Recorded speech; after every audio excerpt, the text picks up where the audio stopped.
Hello, my friend, and welcome back. Tonight, as always, you are very welcome to simply settle in and listen. And if you happen to enjoy these long, quiet journeys through the past, you can leave a like, subscribe, or tell me in the comments where in the world you are listening from and what time it is where you are. I always like imagining these stories drifting out into different rooms, different cities, different little corners of the night. And now, without hurrying anywhere at all, let us step into a place that was much less dramatic than people usually imagine, and far more important. Not a battlefield, not a dragon-headed ship, not a screaming raid at dawn, just a house. A long, low house of timber and turf, built by people who would have preferred, I think, for it to behave like a proper house, but who had the misfortune of living in a climate that was damp, stubborn, cold, smoky, muddy, and deeply unconcerned with their preferences. This was the true Viking world for most people most of the time. A house that leaked a little, a roof that sagged a little, a wall that held, mostly, a post that looked solid enough until it did not. And that word, mostly, matters more than it should, because much of Viking daily life seems to have been built around things that worked mostly, not perfectly, not elegantly. Not in the way some proud builder would point to and say, "Yes, there, finished at last." No, more in the manner of a man squinting at a wall in the rain and deciding that if it survived one more winter, then frankly it had earned everyone's respect. The Viking house was not the backdrop to life. It was life. It was workshop, bedroom, kitchen, storehouse, sick room, nursery, social hall, and sometimes, depending on the arrangement and the family's resources, rather embarrassingly close to the animals as well. Sheep, goats, cattle, and people all had a way of being drawn together by weather, necessity, and the universal ancient principle that if something breathes warmth, one should probably keep it nearby. That arrangement may not sound glamorous, but glamour rarely survives a northern winter. If you had walked into one of these longhouses, the first thing you would likely have noticed was not grandeur, but atmosphere. And by atmosphere, I mean smoke. A patient, hanging, wood smoke atmosphere that lingered in the rafters, drifted through the room, settled into cloth, hair, bedding, and lungs, and then, having made itself completely at home, refused to leave. There was a hearth in the middle, usually long and open, and that fire was the centre of everything. Heat, light, cooking, drying, conversation, work, and survival all gathered around it. But of course, once a family places a fire at the centre of the house then spends the rest of its life negotiating with smoke. This seems to be one of those small bargains human beings have made over and over again throughout history. We would like warmth. The house replies, "Then you must accept soot." And they did. They accepted soot on beams, soot on walls, soot on tools, soot in hair, soot in the folds of cloth. The longhouse was not clean in the modern sense, but it was managed, and there is a difference. Modern people often underestimate how much of ordinary history was built on management rather than solutions. The floor was not fully dry, the air was not fully clear, the smell was not fully gone, but things were handled, adjusted, endured, rearranged, complained about silently, no doubt, and then endured again. The walls bowed outward in many longhouses, as if the building itself had learned a kind of resignation. It stood against wind and damp, in the same way people often did. Not by defeating them, but by bending just enough to remain standing. Timber posts held up the roof, and those posts were precious, because once wood begins to rot in wet ground, a house begins to think dark thoughts. So people improvised. They scorched the posts. They burned the outer surfaces before setting them in place, because charred wood resisted decay better than fresh wood. It is one of those wonderfully practical little habits that probably began as a workaround and then simply became the way things were done. Nobody gathers the family and announces, "We are now creating a cultural tradition." What actually happens is much less noble. Someone notices that the burnt post lasts longer. Someone else copies it. A few winters pass. The method spreads. And before long, you are not looking at a clever trick anymore. You are looking at normal life. That happens again and again in Viking daily life. A temporary answer hardens into routine.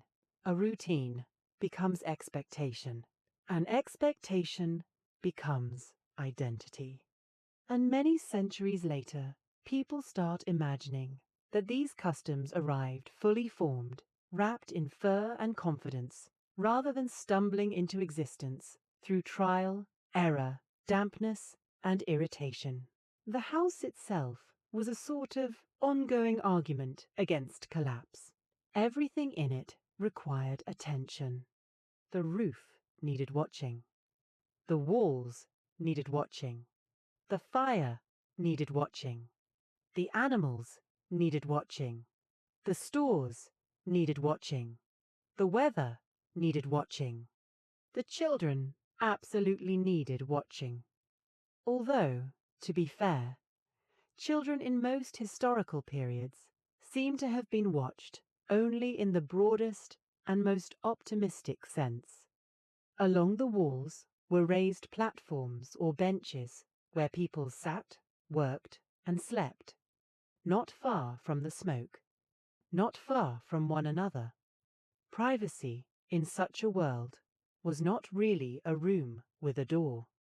It was more a temporary arrangement of bodies, blankets, darkness, and politeness. One suspects that Viking family life required a strong tolerance for noise, smell, and the physical fact of other human beings existing very close to you for very long periods of time. And yet, in a strange way, that closeness was also the point. The longhouse gathered people together around heat, around labor, around food, around story, around weather endured in common. A person was rarely alone in the modern emotional sense of being disconnected from all other presence. But they were very often burdened, surrounded, overheated, cold at the edges, tired, and probably desperate for just a few minutes during which no one asked where the knife had gone. It is tempting, when thinking of the Viking home, to imagine only roughness, rough wood, rough cloth, rough weather, rough people. But roughness alone misses something important. These houses were also organized spaces. Objects had places. Work had rhythms. Bedding was laid out and put away. Food was dried, stored, stirred, guarded. Light was rationed. Heat was positioned. Every useful thing existed within a fragile domestic system that could be disrupted by accident, sickness, shortage, or one genuinely stupid goat. And that system did not emerge because anyone sat down to design domestic perfection. It emerged because human beings are extraordinarily skilled at making repeated inconvenience look like tradition. Take the hearth again. At first glance, it seems obvious. Put the fire in the middle. Let the heat spread. Cook there. Gather there. Fine. But then the smoke must go somewhere, and often it did not go anywhere especially fast. It rose, certainly, but not with the elegance one might hope for. So people lived in a layered world, where the upper air was smoky and the lower air only slightly less smoky, and the clothing hung in that air, and the meat might dry in that air, and the children grew up assuming that this was simply what indoor air tasted like. There is something very human in that. Give people one generation of inconvenience, and they call it difficulty. Give them 3, and they call it normal. Give them 10, and they may call it heritage. That is not a criticism, really. It is just one of history's least flattering habits. And the house was full of these half-solutions. If animals were near or inside part of the structure, that brought warmth, yes, but also smell, noise, dirt, and the constant threat that the line between household and stable might become less a line and more a philosophical suggestion. Still, in winter, warmth mattered more than refinement, so what began as necessity could settle into custom. Keep the living things together. Let body heat do some work. Accept the smell as a fee charged by survival. It is hard to overstate how often survival charged fees. The roof might be made of thatch or turf, depending on region and resources, and it too required care. Moisture seeped, wind pulled, weight pressed downward. A beautiful modern fantasy of Viking life often forgets maintenance, because maintenance is dull, and dull things are what most lives are made of. But maintenance is where reality lives. The exciting voyage might happen once. Repairing the roof happened again and again and again, until perhaps even the man who had once sailed west with great ambition found himself back home, ankle-deep in practical misery, trying to decide whether a particular beam was sturdy or merely pretending. And one can almost feel the quiet insult in that.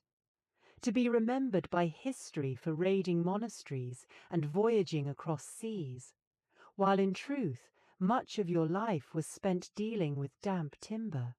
Still, perhaps that is unfair. Damp timber was important, more important than glory, on many days, because a failed wall in January could kill you much more effectively than a legendary enemy. A broken roof over the beds, a weak post, spoiled fuel, wet bedding, poor storage, these were not inconveniences in the mild modern sense. They were threats, slow and ordinary, but threats all the same. The Viking home was not picturesque to its inhabitants. It was strategic. It had to hold through weather. It had to preserve warmth.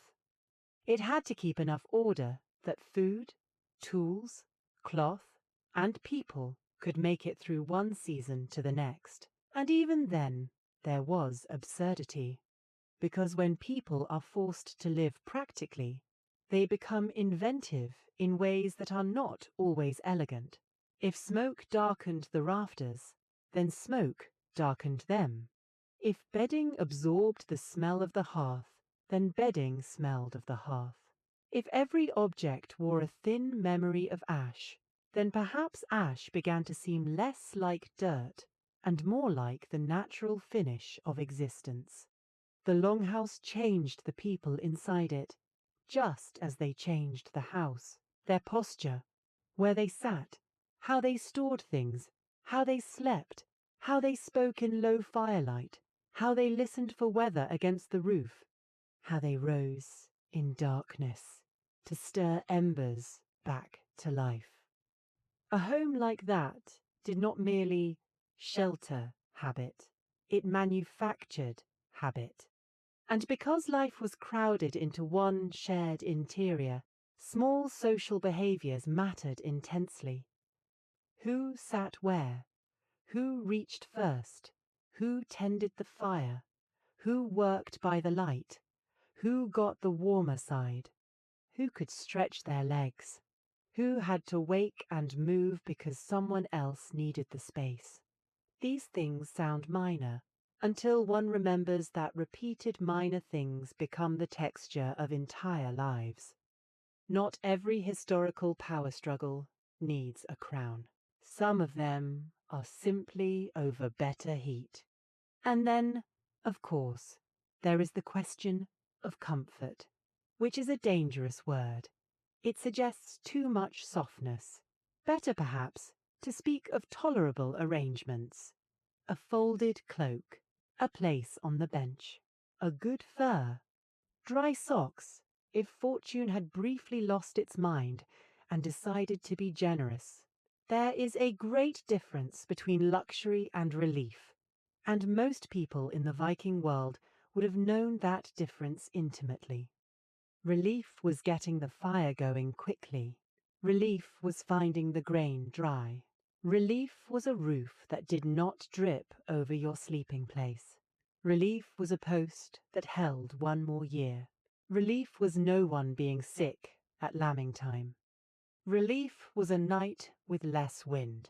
Relief was enough. Perhaps that is one reason the home mattered so much. It was never perfect, never truly finished, never entirely dry, and never entirely free of smoke. But it was the centre of effort. Everything returned to it. The voyages, the trade, the labour, the cloth, the animals, the children, the gossip, the repairs, the injuries, the winter planning, the summer exhaustion. All of it came back to the longhouse, where it turned into work again. And once you begin to see the Viking house this way, many other parts of daily life start to make more sense. Because the house was not a stage set standing politely behind the famous history. It was the machine that made that history possible. Someone had to keep it standing. Someone had to keep the fire alive. Someone had to keep the stores from spoiling. Someone had to mend the things that tore, dry the things that soaked through, clean what could be cleaned, and ignore what could not. Someone had to make a not-quite solution work for another season. And they did, again and again, until improvised life stopped looking improvised at all. Until smoke-blackened beams became the look of home. Until scorched posts became ordinary wisdom. Until closeness became domestic order. Until the house, never fully dry, never fully clean, never fully quiet, became the shape of the world itself. And around that central fire, where the air was warm and the rafters dark, and the room carried the low sounds of breathing, shifting, muttering, and small tasks never truly finished, another kind of work was always waiting. Not the work of holding up walls, the work of filling bowls, the work of stretching stores, the work of making something edible from what the land, the sea, the weather, and sheer stubbornness had allowed people to keep. Because a fire in the centre of the house was not only there to warm the living, it was there to feed them. And feeding them, as it turned out, was another endless masterpiece of compromise. There is a particular kind of seriousness that settles over a house when food is being managed, not celebrated, not admired, managed. And that, more than almost anything else, feels like the right word for much of Viking daily life, because once you have the house, with its smoke-blackened rafters and its central fire, that behaves well only when it is in the mood, you immediately arrive at the next problem, which is that the people inside the house insist on continuing to be alive day after day, through winter, through poor weather, through bad harvests, through the sort of cold that makes a person look at a turnip and think, yes, perhaps you are beautiful after all. This is where the romance begins to thin out.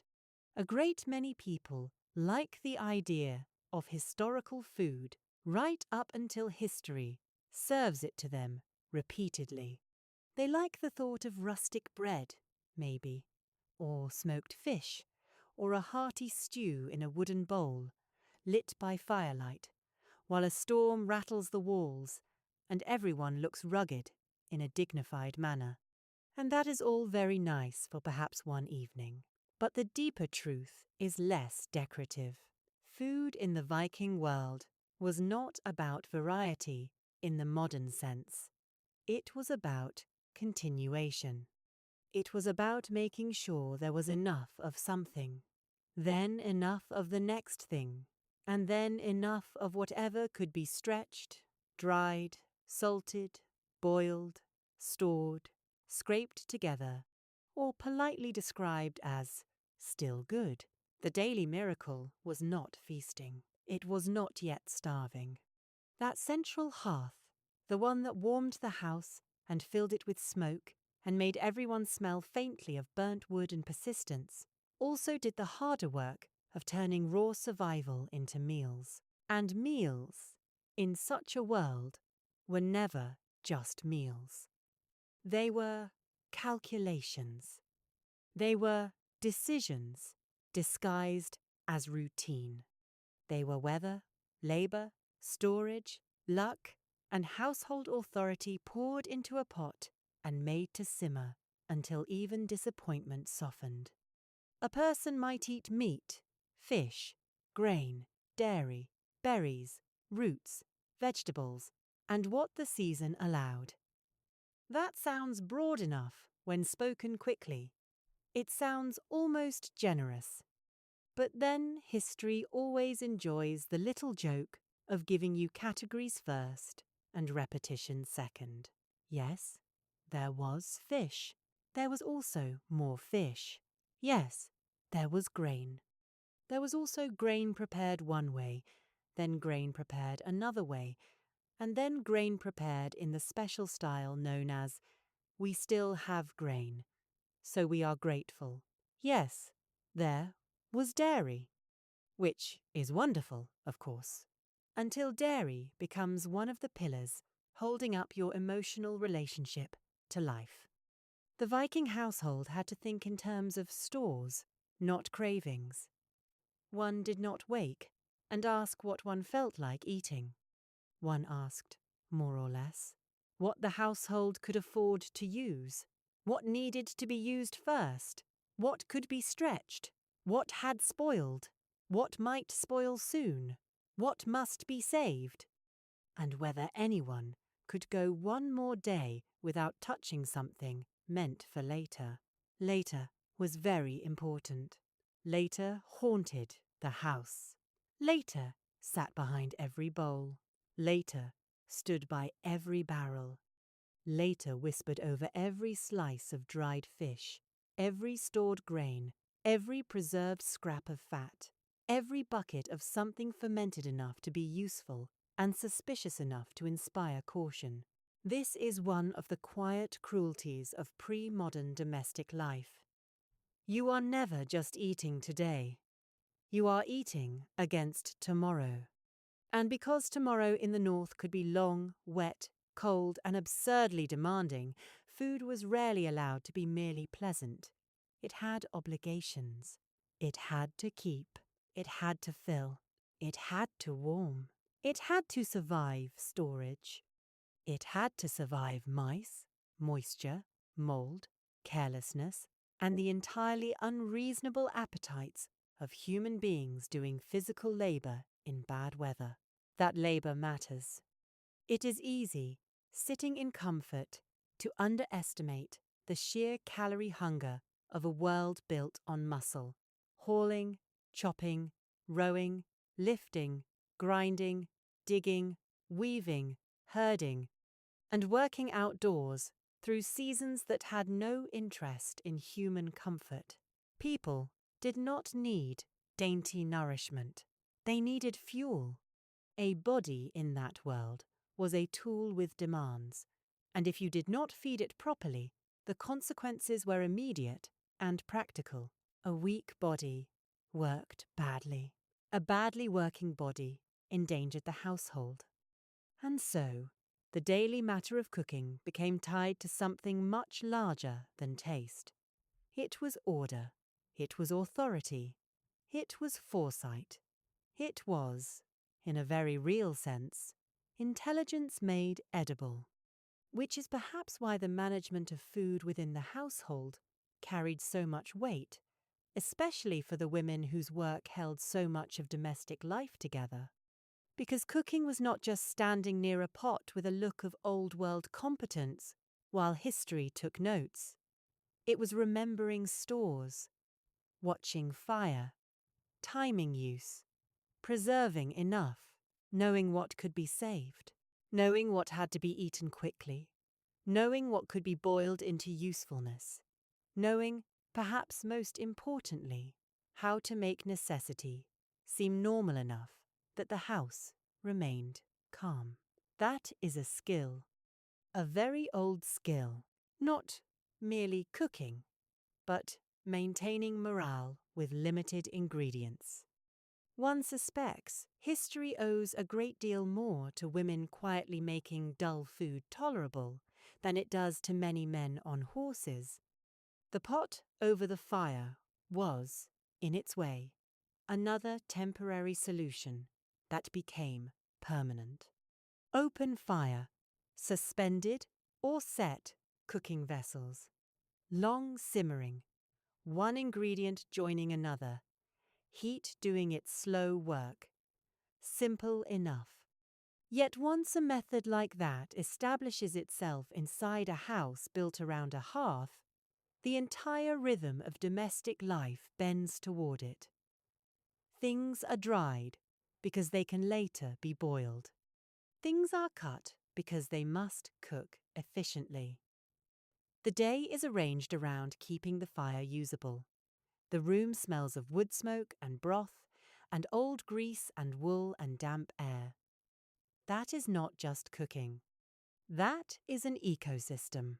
And like so many ecosystems created by human beings, it probably began with necessity and ended by being mistaken for culture in some grander sense.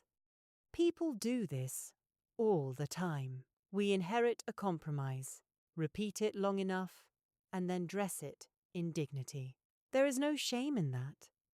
In fact, it may be one of our better survival traits. But it does mean that a Viking meal laid before us romantically by a modern imagination can look much more intentional than it really was.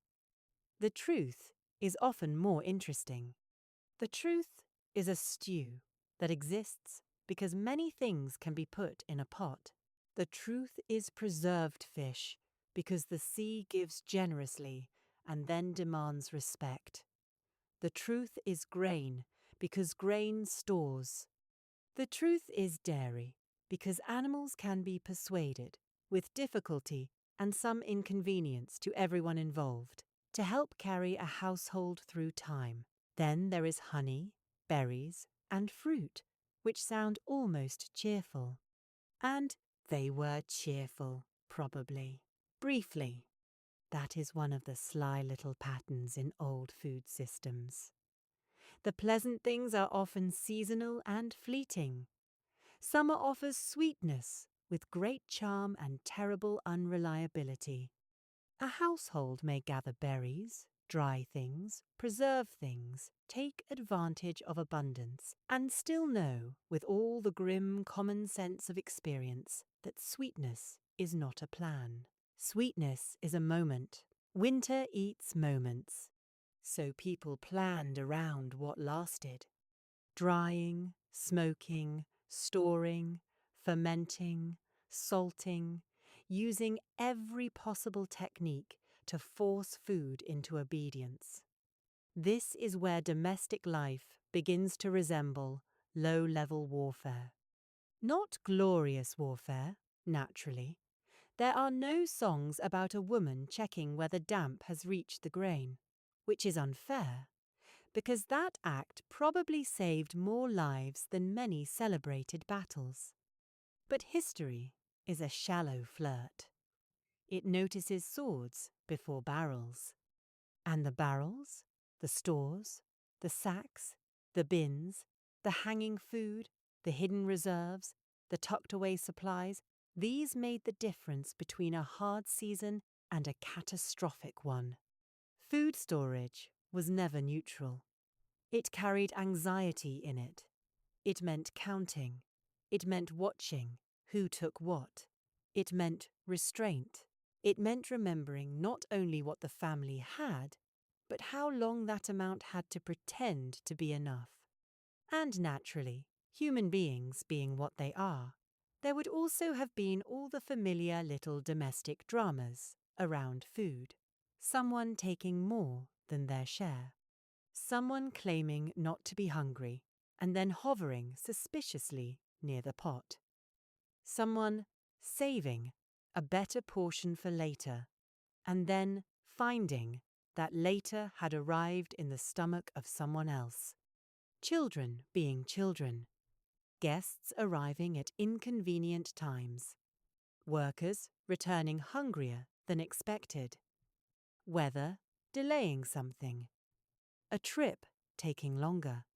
A cow failing to behave as a decent cow ought to behave. One sees, very quickly, how food becomes social, not abstractly, not in the noble anthropological sense. I mean irritably social.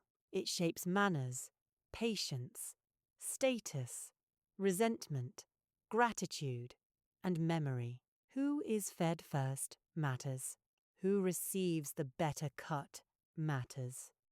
Who gets the stronger drink matters. Who has the authority to say, no, not that one, not yet, put it back, leave the stored fish, use the older grain first, save the butter, stretch the broth, matters enormously.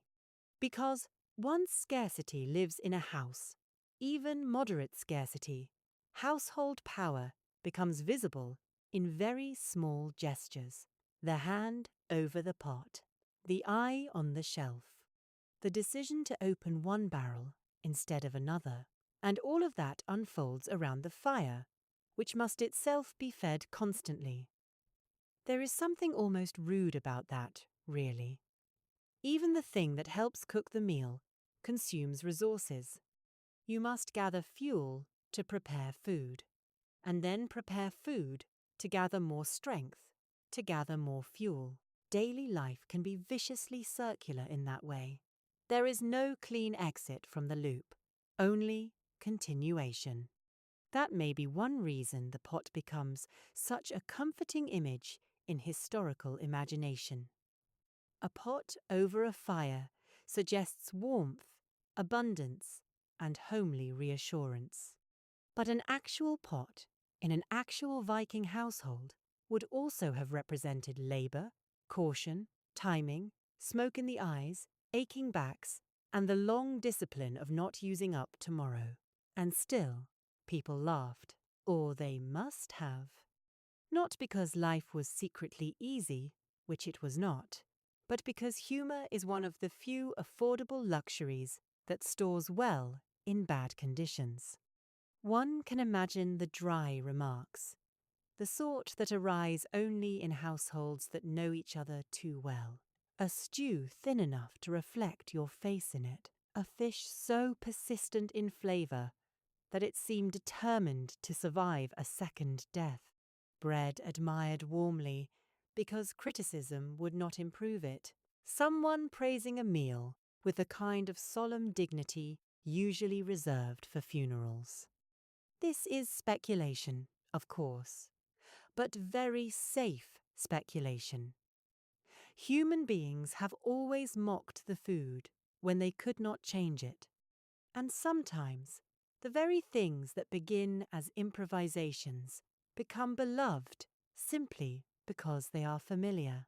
A method of preserving fish, a way of boiling grain, a seasonal habit of preparing certain foods. These may begin as practical responses to climate and storage, and over time become associated with home, memory, and order. That is one of the stranger emotional tricks of history. We become attached not merely to pleasures, but to survivals. What kept people alive long enough also came to feel right, not because it was ideal, because it was theirs. And once trade enters the picture, food becomes even more interesting. Because the Viking world was not sealed off, there were contacts, towns, markets, movement, imported goods, regional differences. Urban centres, like Hedeby or York, could expose households to denser populations, specialised craft life, and more varied flows of goods. But variety is not the same as comfort. A town could give you access to more exchange, more bustle, more things, and also more waste, more crowding, more smell, more risk of contamination, more parasites, more of all the delights that arrive when many people live close together and deal with their garbage in ways best described as determined. So again, there is the contradiction. Mobility expands options. Density creates problems. Trade broadens the world. The backyard becomes revolting. The meal may improve slightly. The lice remain deeply committed. And underneath all of this, the old rhythm continues. Fire, pot, storage, counting, stretching, saving, eating, worrying, repeating. If the house taught people that imperfect shelter could still be home, food taught them that imperfect abundance could still be security. Not rich security, not easy security, but enough of it to let the household breathe. And enough, in history, is often much more precious than plenty, because plenty encourages carelessness. Enough teaches discipline. Enough keeps lists in the head. Enough makes people observant. Enough makes them notice the angle of weather, the condition of stores, the smell of damp grain, the amount left in the barrel, the appetite in a child's face, the silence in a room where everyone is pretending not to calculate.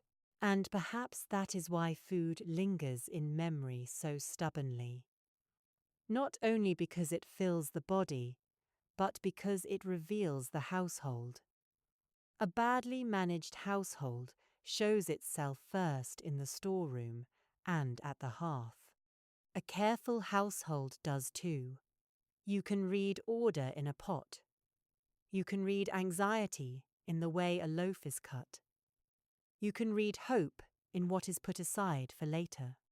And later, always waiting there, shaped everything. A little less now, so there is some then. A little saved here, so something remains there. A little patience tonight, so winter does not become unbearable. It is all very unheroic, and therefore very real. No trumpet sounds when a family chooses not to eat through its best stores too quickly. No saga pauses in admiration for a well-managed shelf of preserved food. No poet, drunk on legend, rises to honour the woman who notices that the older grain should be used first before damp ruins it. Which is a shame, because these are the acts that held the world together. Not all at once, not grandly, just one bowl at a time, one fire at a time, one careful portion at a time. And somewhere in that smoky room, where the pot quietly muttered and the household lived within the warm circle of its own need, another kind of labour waited nearby. Not the labour of feeding mouths, though that never ended. The labour of clothing bodies, of turning fleece and flax into garments, of making warmth wearable, of taking something raw, stubborn, and ordinary, and through endless human patience, transforming it into what passed for comfort, which, like everything else, sounds almost graceful when said gently. In practice, it was work. If food kept the body alive, clothing negotiated with the weather, not defeated it, negotiated. And that distinction mattered a great deal in a place where the wind had opinions and winter had patience.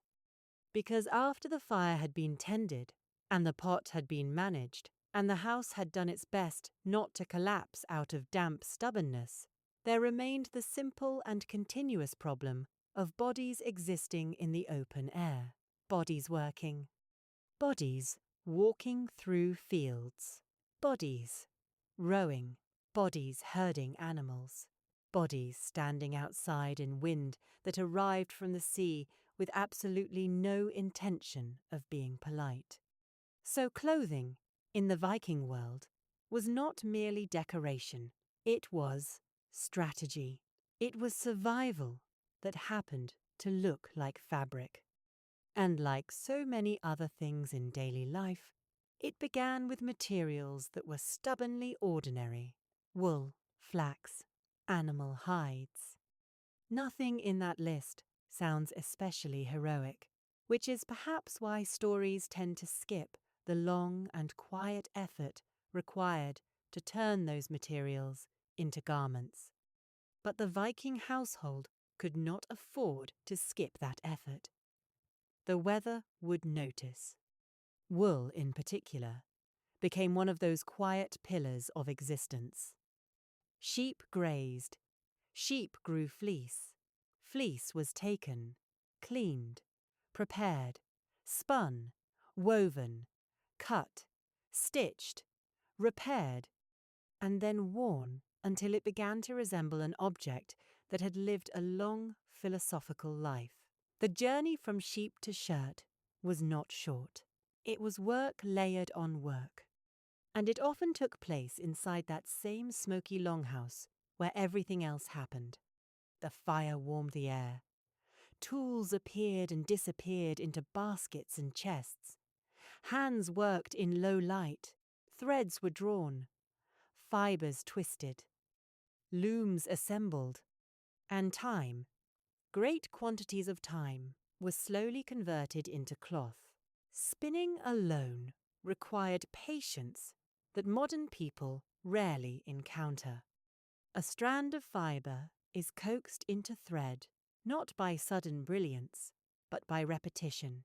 Twist, pull, twist again, adjust, continue. A person might sit near the hearth, working fibre into yarn while listening to the quiet rhythm of the house. Someone stirring the pot, someone sharpening a knife, someone arguing quietly about something that would be forgotten tomorrow. The work was slow, which meant that the work was constant. Because slow tasks do not wait politely in corners. They must be done steadily, or they do not get done at all. In this way, clothing production quietly filled the empty spaces of the day. Or what passed for empty? Moments when the fire was steady, when the animals were settled, when food was already simmering, when the light was just good enough, when the hands could move even if the body was tired. These small fragments of time became thread. Thread became cloth. Cloth became clothing, and clothing became the thin but stubborn line between a human body and the northern wind. This too likely began as necessity and gradually hardened into tradition.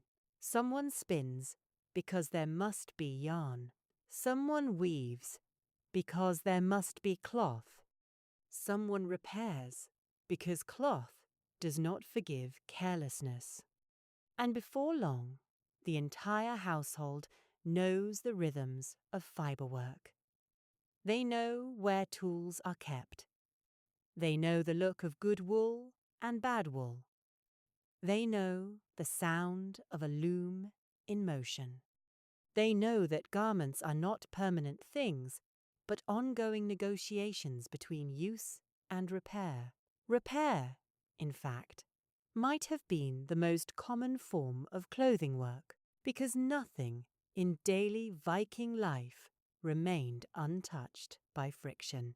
Cloth wore down, seams split, edges frayed, elbows surrendered, knees collapsed with dramatic resignation. And so garments were patched, then patched again, then adjusted, then handed down, then turned into something else.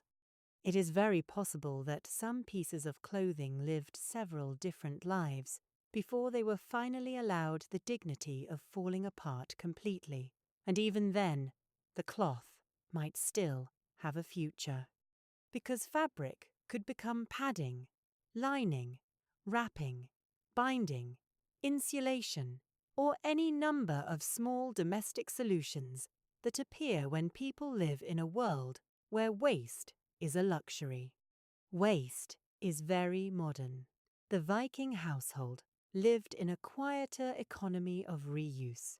A cloak that grew thin might become a blanket. A blanket might become padding. Padding might become rags. Rags might clean tools. Tools might save a harvest. And suddenly, the old cloak, which began life protecting someone from a miserable autumn wind, had quietly contributed to half the survival system of the household. It is remarkable how many ordinary objects in history were expected to work far longer than their makers probably intended. Clothing also carried something else, something that crept slowly into daily life as households became stable, as trade expanded, and as status became visible through small material differences. Appearance. Now, appearance in a Viking household was rarely about extravagance in the modern sense. Most garments were still made from local materials. Wool and flax did not suddenly become silk simply because someone wished to look impressive. But differences existed. Some fabrics were finer, some dyes richer, some garments carried decoration, jewelry, or imported materials. And when trade networks stretched outward, when silver moved through markets, and when distant places sent back strange and beautiful fabrics, a household might acquire something that stood apart from the usual cloth. Silk, perhaps, threaded with gold, exotic enough that even the smoky air of a longhouse could not quite erase its difference. It is one of those curious contradictions in Viking life. A person might sit in a room that smelled of wood smoke, damp wool, and cooking fish, while wearing a garment that had once travelled through Byzantine markets or along distant trade routes. The house remained stubbornly local. The clothing sometimes whispered of the wider world, and naturally, this created a quiet language of status. Not loud, theatrical status, but small visual signals that people learn to read very quickly. The quality of cloth, the cut of a tunic, the brightness of a brooch, the presence of silver rings or ornaments, even the neatness of grooming could become a form of display. Because if a household had the resources to keep clothing in good repair, to maintain decent materials, to replace worn items before they collapsed completely, that said something about the order of the home itself. And order mattered. A well-managed household was visible in its clothing, just as it was visible in its food stores. The garments told a story, not loudly, but clearly enough. Of course, daily life has a way of resisting elegance.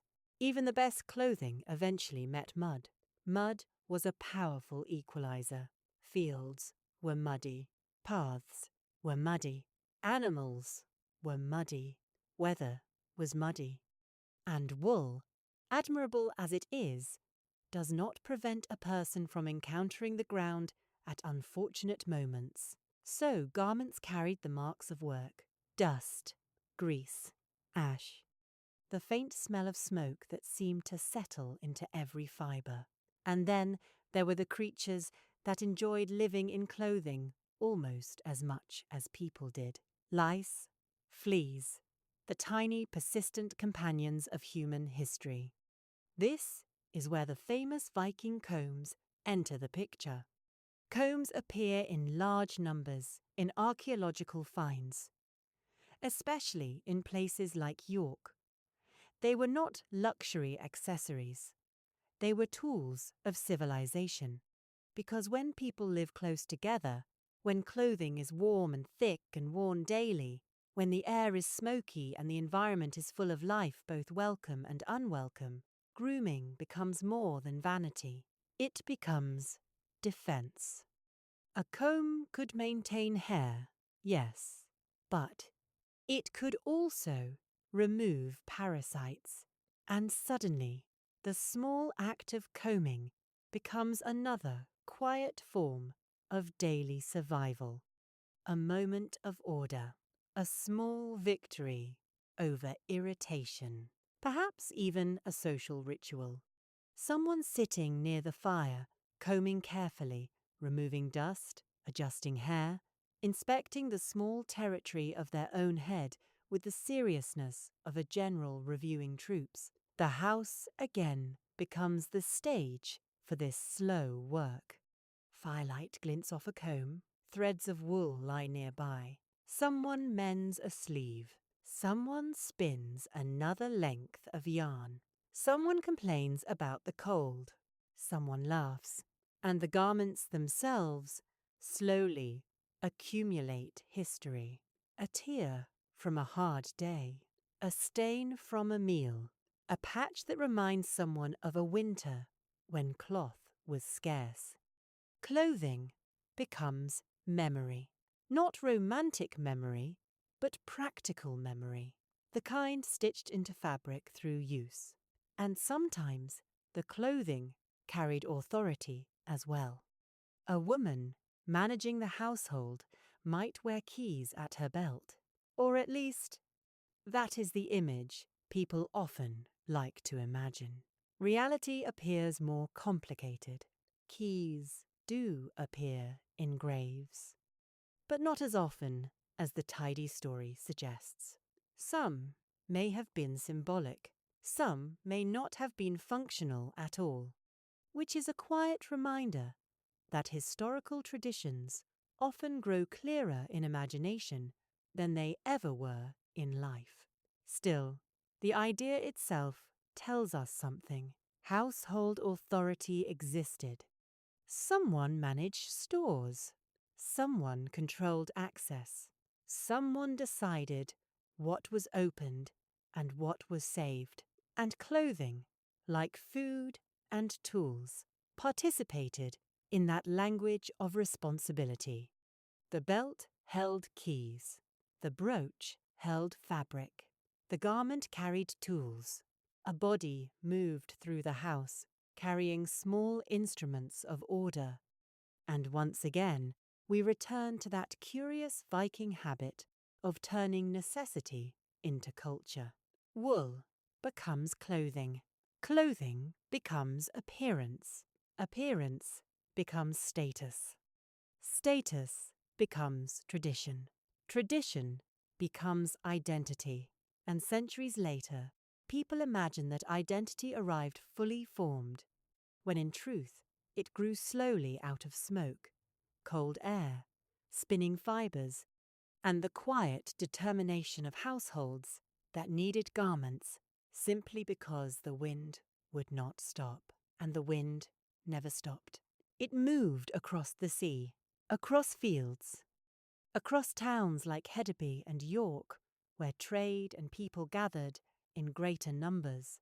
And there, in those crowded places where the air carried different smells and the streets carried different noise, daily life changed again.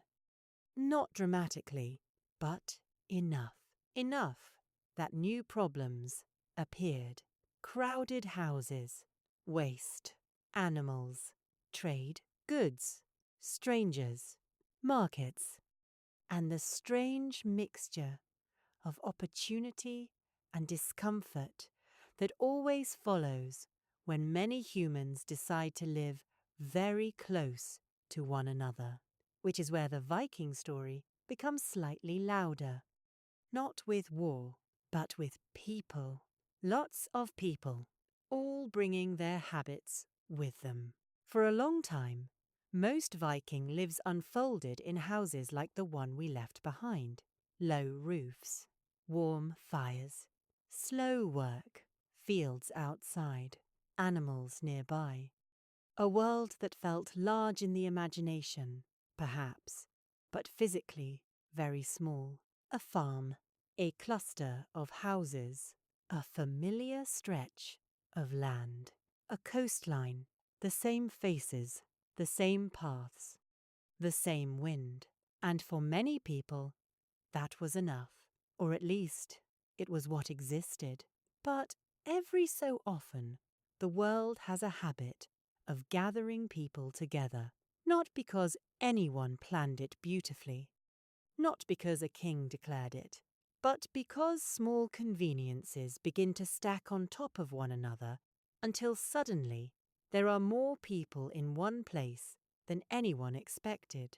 A good harbour, a meeting point, a convenient crossing, a place where traders stop, a place where goods change hands, a place where someone builds a stall, then another. Then someone decides it might be easier to stay, and a town begins. Not all at once, not with streets drawn neatly in advance. Towns tend to grow the way weeds do. They appear where conditions allow them. And in the Viking world, places like Hedeby, Birka, and York began collecting people in exactly this slow and slightly accidental way. At first, it might have felt temporary. A market, a trading post, a few craftsmen, a few visitors, some ships tied along the shore. Nothing permanent, nothing serious, just commerce. But commerce has a peculiar gravity. Once people realize that goods move through a place regularly, more goods follow. Once goods follow, craftsmen follow. Once craftsmen follow, customers follow. Once customers follow, houses appear. Once houses appear, waste appears. And that is when the town becomes real. Because the moment human waste becomes a problem, you are no longer looking at a temporary gathering. You are looking at a settlement. And Viking towns, like most early towns in history, discovered very quickly that humans are extremely talented at producing things that must be thrown somewhere. Food scraps, broken tools, animal remains, ash, bones, rot, refuse, all the leftovers of daily life. The Viking household had already been good at managing its own small ecosystem. But a town multiplies ecosystems. Suddenly, hundreds of small domestic systems begin overlapping. And what happens when many people share the same narrow ground? Well, history gives us a very honest answer. The ground rises. In places like Viking York, archaeologists discovered that the level of the town slowly climbed upward over time, not because people were building carefully elevated streets, but because layers of waste, refuse, and discarded materials accumulated year after year, roughly a centimetre each year in some places. A city literally building itself upward on its own leftovers, which is, in a strange way, a very human achievement. One can almost imagine the conversations. Someone complaining that the street feels uneven, someone else shrugging and saying that the ground seems higher this year. Someone stepping into something unfortunate and deciding that perhaps the town is becoming more prosperous. Prosperity often has a smell, and that smell was everywhere. Markets brought fish. Fish brought bones. Bones brought flies. Animals wandered through streets. People threw things out behind houses. The ground held what it was given. And slowly, the entire town became a layered memory of what its inhabitants had eaten, broken, dropped, lost, spilled, and discarded. It may not sound elegant, but elegance is rarely the foundation of early urban life. Still, towns had advantages. They gathered people, and people bring skills. A farmer might know fields.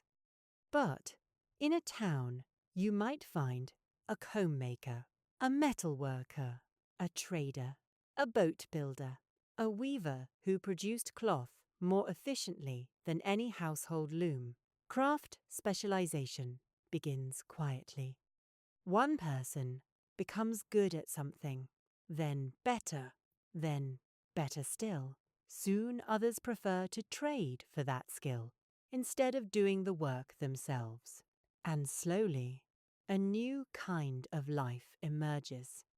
A life where not everything must be made inside the home. A life where goods circulate, where tools appear from other hands, where objects arrive from far away. Silk from distant markets. Silver cut into pieces and weighed like currency. Exotic materials whose origins no one in the town has ever seen. Trade networks turned Viking towns into strange little crossroads. A person might walk through the streets of Hedeby and pass wool from local farms, amber from the Baltic, silver from distant lands, perhaps even fabrics that had once moved through Byzantine markets. All of it passing through a muddy street lined with wooden buildings and very determined chickens. This mixture of the global and the extremely local is one of the more charming contradictions of Viking urban life. A man might be handling silver that had crossed half the world, and then step directly into a puddle that had absolutely no intention of respecting that achievement. But towns did more than move goods. They moved ideas, habits, stories, rumours.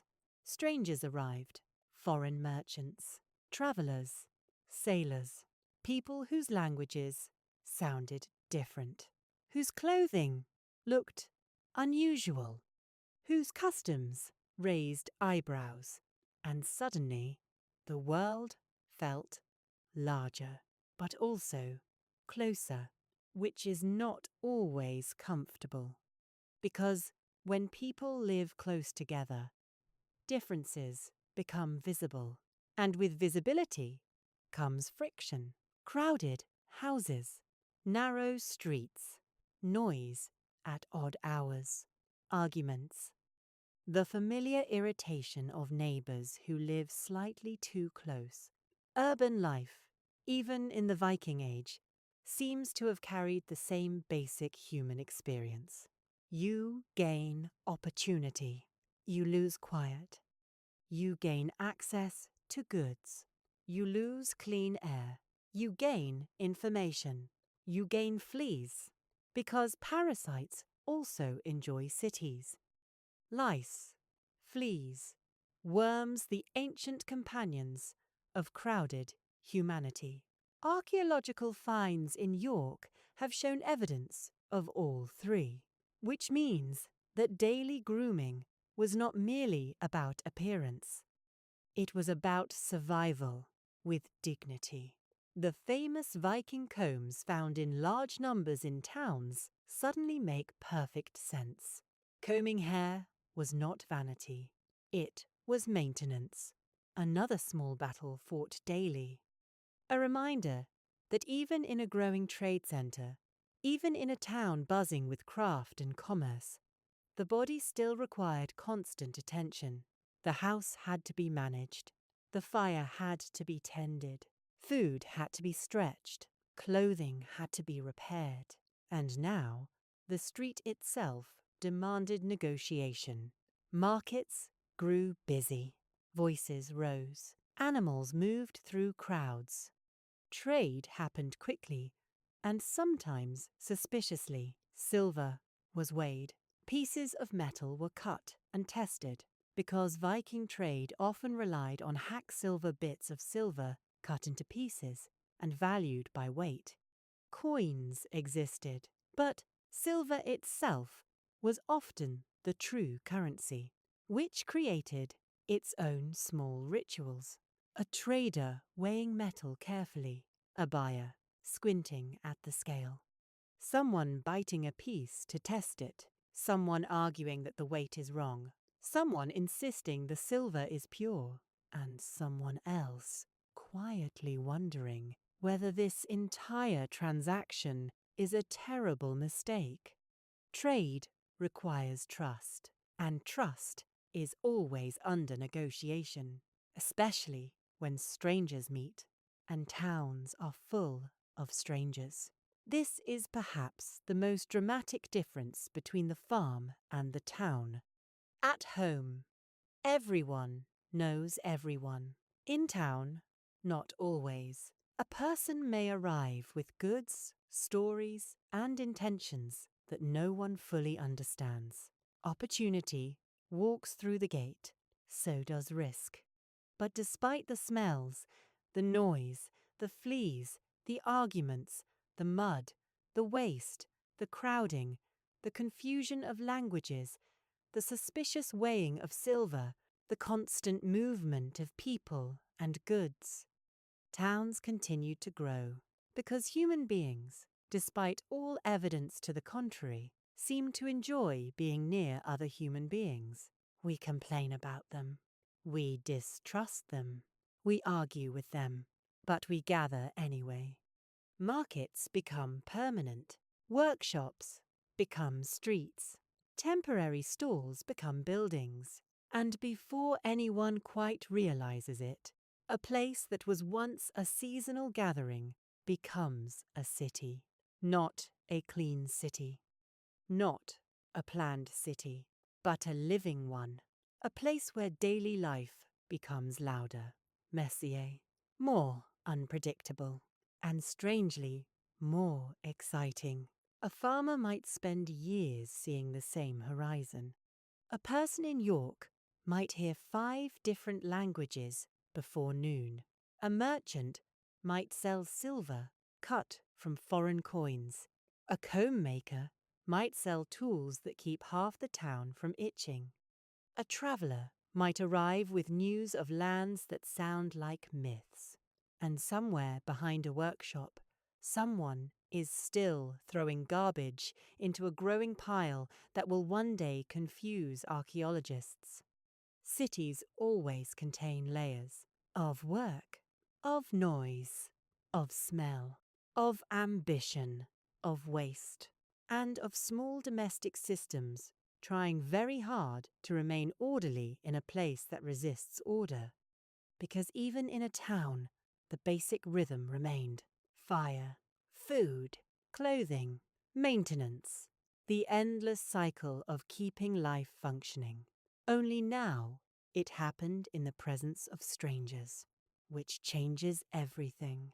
There comes a moment in the life of any community, whether it is a farm, a village, or a muddy town that has grown larger than anyone intended, when people discover something slightly alarming. Other people exist. Not just the pleasant ones, not just the familiar ones, all of them. The neighbor with the loud voice, the trader who insists the silver is pure, the man whose cow wandered where it absolutely should not have wandered, the cousin who borrowed something 3 winters ago and now claims not to remember, the fisherman who swears the boundary was always farther to the west, the farmer who swears it absolutely was not. And sooner or later someone says, in a tone that suggests the world would be easier if everyone simply behaved better, we should settle this. Now, settling things sounds simple. But the Viking world, like most early societies, had a small problem. Everyone was very proud. Everyone had relatives. Everyone remembered insults. And everyone believed, with deep conviction, that their version of events was not only correct, but obvious, which is exactly how feuds begin. And feuds, as history repeatedly demonstrates, have a way of growing. A small disagreement becomes a louder disagreement. The louder disagreement becomes an injury. The injury becomes retaliation. Retaliation becomes memory. Memory becomes tradition. And suddenly, 2 families who cannot remember the original argument still remember that they absolutely cannot stand each other. So Viking society developed a habit that may have begun as a temporary convenience, but slowly became one of its most important institutions. They gathered in a place at a certain time, and they argued.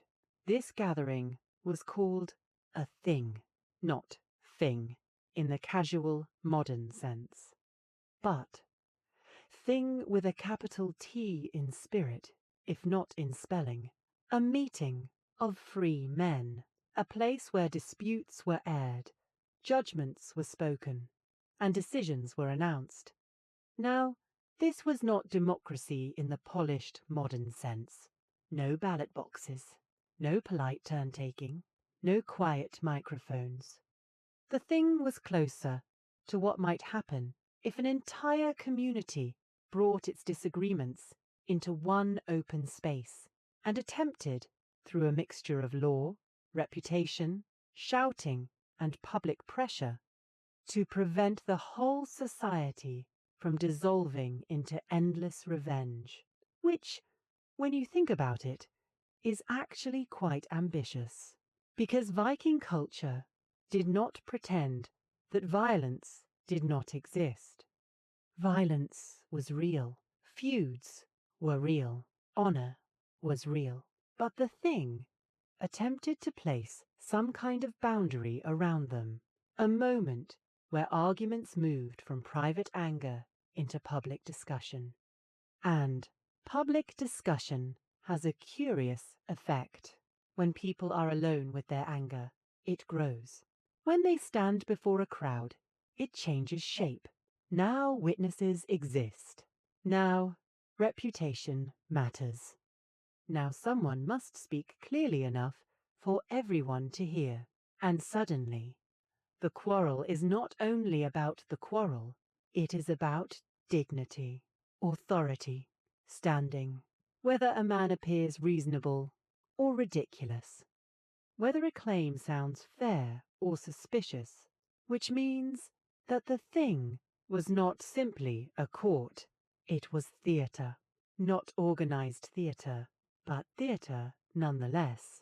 People gathered, voices rose, stories were told, evidence was offered, and sometimes evidence was simply the confident repetition of the same story until it sounded convincing.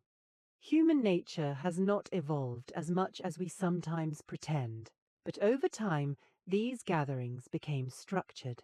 Laws were remembered. Judgments carried weight. A respected law speaker might recite legal traditions from memory. The community listened, and decisions emerged. Not always peacefully, not always perfectly, but often enough to prevent chaos. And that alone is impressive, because imagine the alternative. A society where every insult becomes a blade, every argument becomes a killing, every misunderstanding becomes a war between families. Such societies rarely last, which is why the thing mattered. It slowed violence down, not stopped it, slowed it. That distinction is important. The thing did not eliminate feuds, it managed them. Like a pot on the fire, too much heat and everything boils over. Too little heat and nothing changes. So the assembly acted as a place where heat could be released carefully, or at least carefully enough. Sometimes the solution was compensation, silver paid, property exchanged, a settlement agreed, because revenge, while emotionally satisfying, has terrible long-term consequences for agriculture. Fields cannot be ploughed if everyone is busy killing each other. This realization seems to have occurred to many societies throughout history, so payment became a substitute for blood, an imperfect substitute, but a practical one, which again shows that Viking institutions often grew from compromise rather than idealism. Someone discovered that paying for an injury could stop a feud. The idea worked. The idea repeated. The idea became law. Temporary solutions hardening into cultural structure. It is a familiar pattern now. The house, the hearth, the storage of food, the spinning of wool, the gathering of towns. And now the gathering of voices. All of them beginning with practicality. All of them slowly becoming identity. The thing itself often took place outdoors, in open spaces, where people gathered periodically, travelling from farms and settlements to attend, which must have created its own atmosphere. Men arriving with companions, some cautious, some angry, some curious, some hoping the entire business would end quickly so they could return home to more sensible tasks. One can imagine the conversations, quiet discussions before speaking, warnings from relatives, advice from friends, and somewhere, someone absolutely certain they were about to deliver the speech that would finally settle everything. History suggests that such speeches rarely settle everything, but they are delivered with enthusiasm nonetheless. And through these gatherings, a strange kind of order emerged. Not the silent order of bureaucracy, but the noisy order of public judgment. A system where law lived in memory, in speech, in community recognition, a fragile structure, but a functioning one. And like everything else in Viking daily life, it rested on repetition. Assemblies returned, again and again. Arguments returned again and again. The same fields, the same boundaries, the same disputes, the same families. Human problems are wonderfully consistent. Yet these assemblies did something important. They reminded everyone that the community existed beyond the household, beyond the farm, beyond the individual, because even the strongest warrior needed neighbors, needed witnesses, needed a society that acknowledged his place within it. Without that recognition, strength alone becomes lonely, and loneliness rarely builds stable worlds. So the thing continued. Year after year, voices rising into open air, arguments unfolding, judgments spoken, silver weighed, peace declared, peace broken, peace declared again. And slowly, quietly, Viking society balanced itself between two realities. The reality that people were proud and sometimes violent, and the reality that they still needed one another. It was not a perfect balance, but perfection was never the goal. Continuation was. Every household, if you watch it long enough, begins to reveal a quiet truth. Some people come and go, others never leave. In the Viking world, this difference was not always accidental.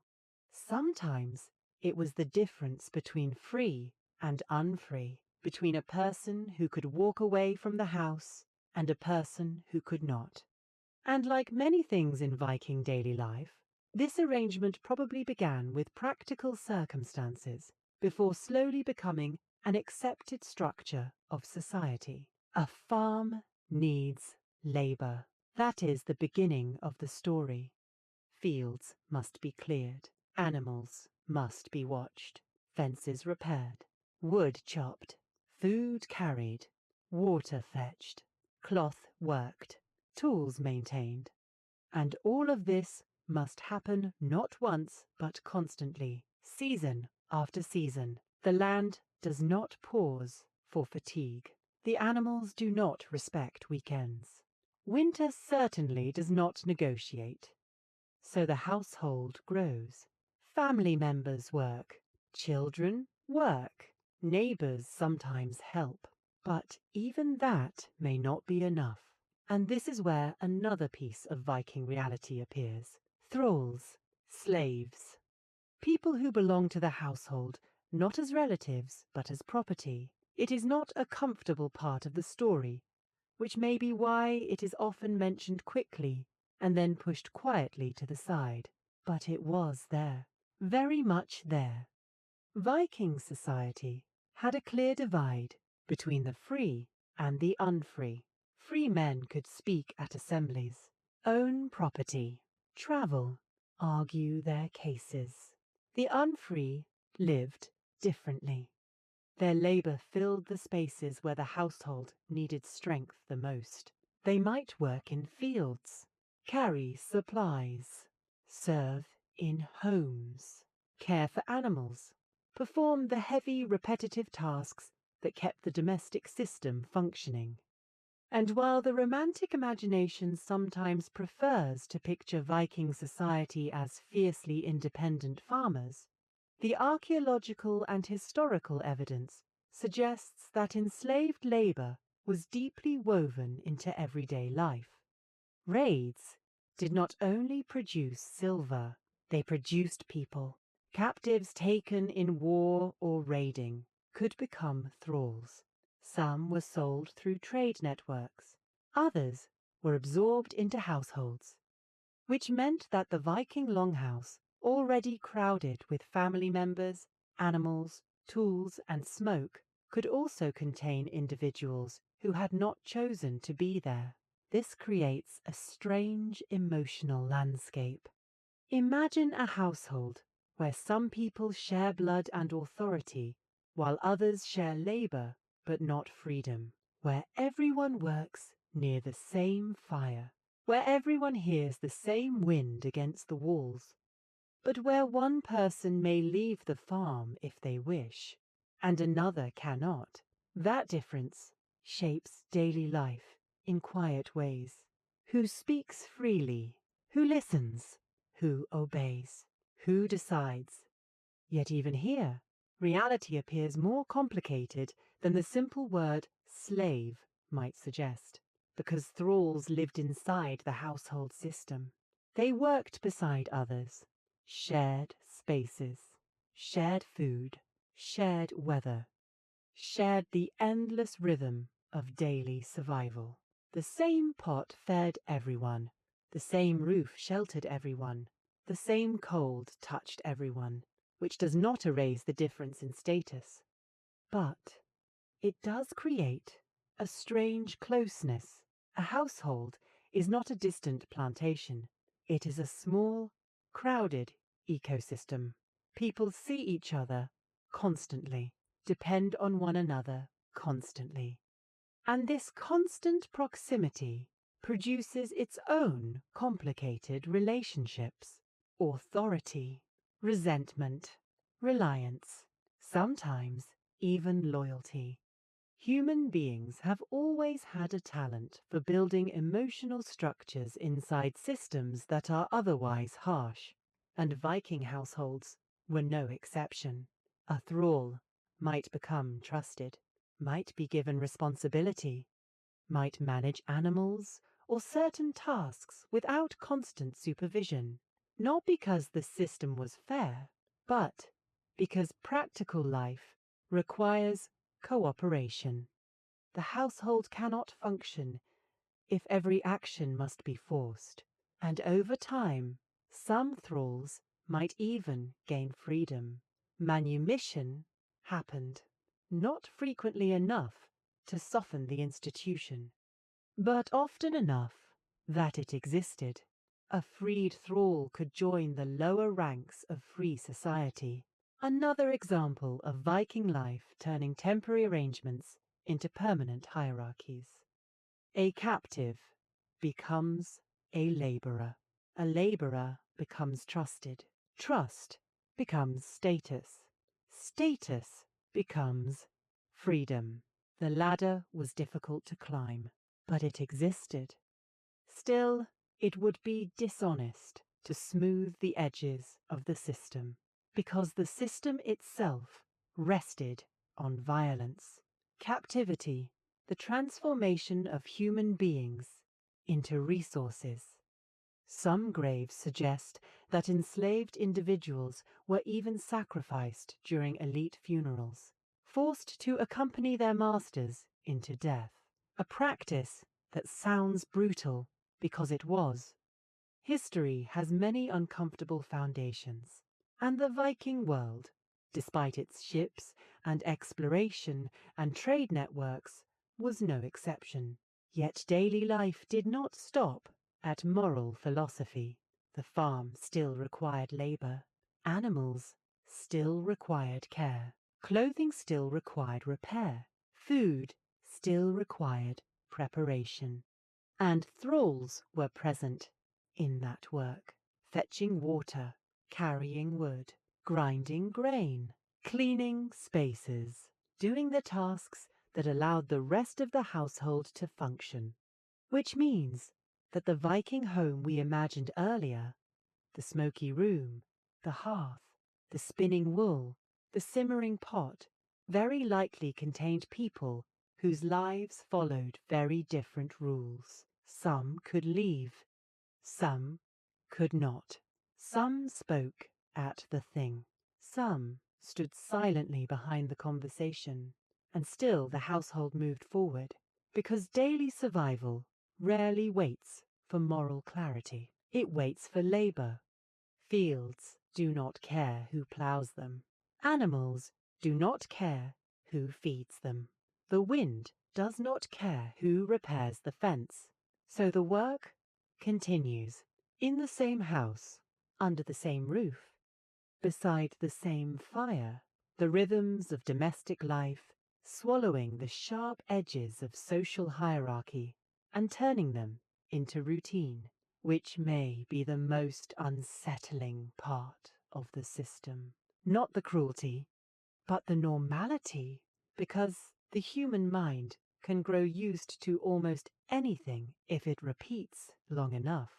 And Viking society repeated this structure for generations until it seemed natural, until the presence of thralls inside the household system was simply another fact of life, like the smoke, like the mud, like the wind, and perhaps That is one of the deeper lessons hidden in daily life.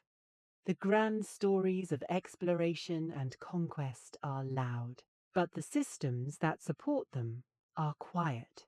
Labor, food, clothing, law, hierarchy, all of them moving beneath the famous history, all of them keeping the structure standing.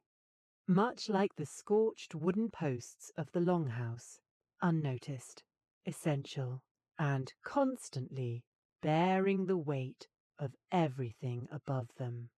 Every house, no matter how smoky or crowded, eventually fills with small voices. Children arrive the way weather arrives, sometimes expected, sometimes surprising, sometimes welcome with great joy, sometimes greeted with the quiet calculation of people who already know how much food sits in the storehouse. And in the Viking world, children were not simply small humans waiting patiently for adulthood to begin. They were participants very early, because daily life in that world did not allow long periods of gentle preparation. Life was already underway. The animals already needed tending. The wood already needed chopping. The fire already needed watching. And a child, once able to walk steadily enough to avoid falling directly into the hearth, quickly became another pair of hands. Small hands, but hands nonetheless. This does not mean childhood contained no play. Children have always found ways to play, even in places where adults imagine only work exists.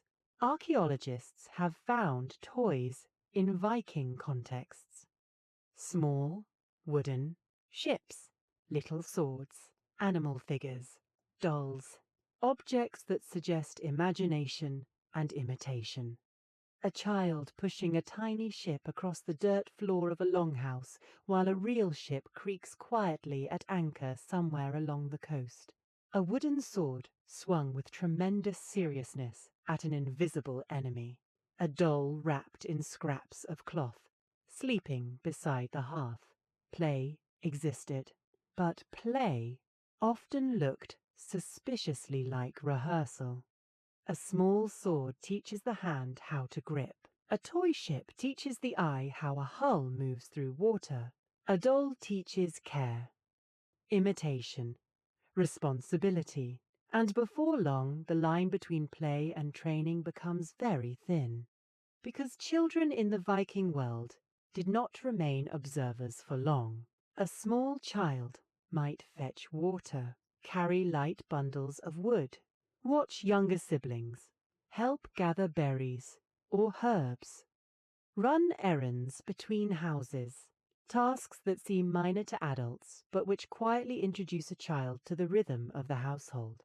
Fire, food, animals, tools, work, always work, which may sound harsh, but it was also normal, because in a household where every member contributes, work becomes simply another part of living, not punishment, not discipline, just expectation. The child grows into the system the same way wool grows into cloth, gradually, through repetition, watching adults closely, learning where tools are kept, learning which animals are calm and which animals are absolutely not to be trusted under any circumstances, learning how to avoid the worst of the smoke, learning which shelves contain food meant for now and which shelves contain food meant for later. That last lesson was particularly important because the Viking household, as we have seen, was built on careful management of resources. A child who took too much from the wrong store might cause a very quiet but very serious conversation, which children learn to recognize quickly. Children also learned social hierarchy early. They knew who spoke with authority, who could give orders, who must listen, who belonged to the household as family, who worked as thralls, who had the right to speak freely, who did not.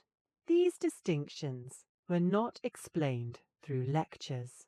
They were simply visible in daily life, in who sat where, who ate first, who carried what, who stood behind others. Children are very good observers.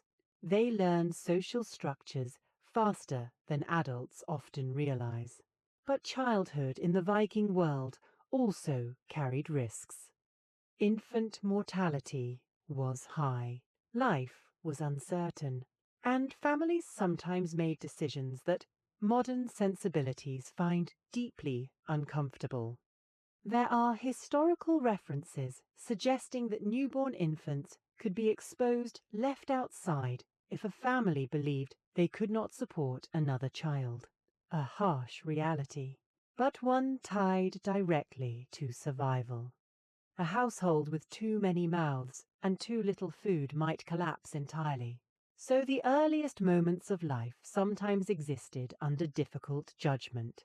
Later, with the spread of Christianity, such practices were outlawed, at least officially. But the presence of such laws tells us something important. Customs do not disappear instantly, they linger. Societies change slowly. Like everything else we have seen in Viking daily life, the house changes slowly. Food habits change slowly. Trade grows slowly. Law grows slowly. Even morality, it seems, moves in careful steps. But for the children who survived infancy, life moved forward quickly. A child might spend only a few years in what we would call childhood before beginning to resemble a small adult in training. Girls might learn spinning, weaving, food preparation, household management. Boys might learn animal care, tool use, field work, eventually weapon handling. But again, these roles were not learned through formal instruction.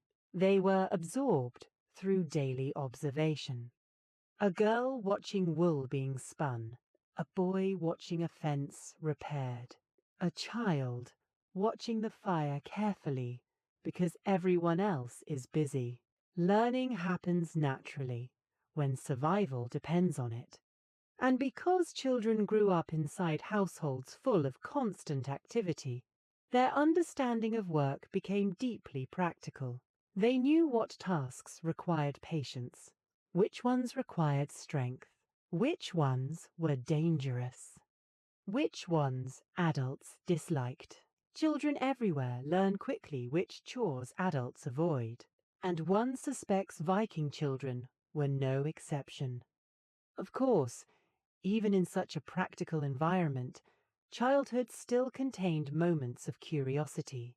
Children listening to travellers in towns, hearing stories of distant places, watching ships arrive, watching strangers speak unfamiliar languages, imagining worlds far beyond the farm, perhaps pushing that toy ship across the floor again, but this time imagining a much larger ocean. Because the Viking world, despite its daily routines, was connected to distant horizons. Ships sailed far, trade routes stretched across continents, stories travelled faster than the ships themselves, and children listened, absorbing those stories the way children always do, with wide eyes, with imagination, with a quiet question forming somewhere in the back of their minds. What lies beyond the horizon? Which, perhaps, explains why some of those children eventually became sailors, raiders, traders, explorers. The children who once watched ships from shore would one day stand on the deck. But that future began in very small ways, carrying wood, watching animals, helping with wool, fetching water, listening to adults argue about grain stores, falling asleep beside the fire. And waking the next morning to do it again. Childhood in the Viking world was not separate from daily life. It was daily life, simply at a smaller scale. And like everything else we have seen so far, it slowly shaped the people who would later shape the larger history. If you spend enough time in a Viking house, you eventually notice something curious. Among the knives, among the tools, among the needles, brooches, wooden bowls, scraps of cloth, bits of rope, and all the other objects that quietly support daily life, you keep seeing combs. Combs everywhere, in chests, in belts, in pockets of cloth, sometimes carved carefully from bone or antler, sometimes simple, sometimes decorated, but unmistakably present. And the first time someone notices this pattern, the temptation is to imagine vanity. Perhaps the Vikings were unusually concerned with their hair. Perhaps they enjoyed neat appearance. Perhaps they liked to look impressive when travelling. All of which may be partly true. But if you live in the kind of world we have been visiting, the smoky longhouse, the crowded town streets, the wool clothing worn day after day, the animals nearby, the mud, the warmth, the bodies close together, another explanation slowly becomes unavoidable. There are things in that world that enjoy human hair almost as much as humans do. Small things, persistent things, creatures that have accompanied human civilization for thousands of years with an enthusiasm that borders on devotion. Lice, fleas, and their distant relatives. The tiny citizens of history who never asked permission to move in. This is where the comb becomes less of a fashion accessory and more of a survival tool, because grooming in the Viking world was not simply about looking respectable. It was about maintaining a certain level of peace between the human body and the extremely determined ecosystem that liked to live on it. Cities like York provide particularly clear evidence of this. Archaeological excavations there have uncovered not only combs in remarkable numbers, but also traces of the creatures those combs were fighting. Fleas, lice, parasites whose presence was as ordinary as the smoke in the rafters. Which means that a Viking sitting by the fire with a comb in hand was not necessarily indulging in vanity. They were conducting maintenance, carefully drawing the teeth of the comb through hair, inspecting the results, perhaps flicking away an unwelcome passenger, and repeating the process with quiet determination. It was not glamorous work. But then again, most of civilization rests on unglamorous work. One can imagine the small rituals of grooming in the longhouse. Someone sitting near the hearth where the light is good. Another person passing by and borrowing the comb. Someone laughing about a stubborn knot in their hair. Someone complaining about an itch that refuses to behave. And all of this happening while the rest of life continues around them. The pot simmering, wool being spun, a child pushing a toy ship across the floor, a dog sleeping with the calm confidence of a creature that has absolutely no interest in combs. Because grooming also carried a social meaning. A person who appeared neat and well kept signaled something about their household, about their order, about their discipline. In a world where clothing was repaired carefully and food stores were watched closely, personal appearance became another quiet indicator of domestic stability. A tidy beard, clean hair, properly fastened garments. These details suggested that a household was functioning well enough to maintain such things. and in communities where reputation mattered deeply, such signals carried weight. This may help explain why foreign observers sometimes commented on Viking grooming habits. Compared with some neighboring cultures, Vikings were known to bathe more regularly, often once a week, which might sound impressive until we remember that weekly bathing was considered unusually frequent in medieval Europe. Context is everything.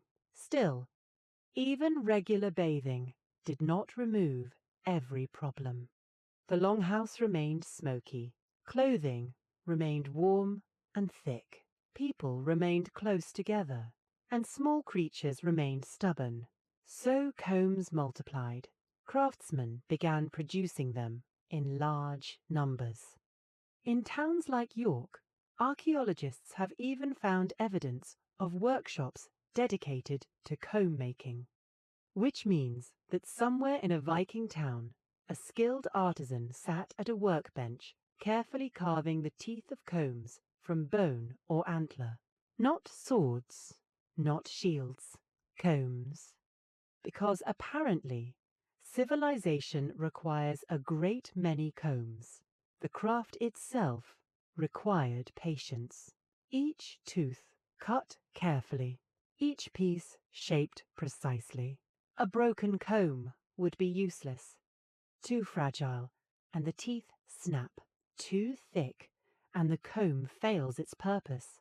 So the comb maker worked carefully, shaping a small tool that would travel into households across the town, into pockets, into belts, into the daily routines of hundreds of people. A tiny object performing a quiet service, helping maintain a fragile boundary between human comfort and the persistent wildlife of civilization. And of course, towns made the problem worse. Crowded streets, shared buildings, animals wandering through alleys, waste accumulating behind houses. All of this created the perfect environment for fleas and other enthusiastic residents. Urban life always brings convenience and inconvenience in equal measure. You gain trade, you gain craftsmen, you gain variety. You also gain smells, noise, crowding, and creatures that appreciate warm human bodies, which is perhaps why grooming tools appear so frequently in Viking archaeological sites. People cared. They cared enough to maintain themselves despite the conditions around them. They cared enough to carve combs carefully, to carry them daily, to use them repeatedly.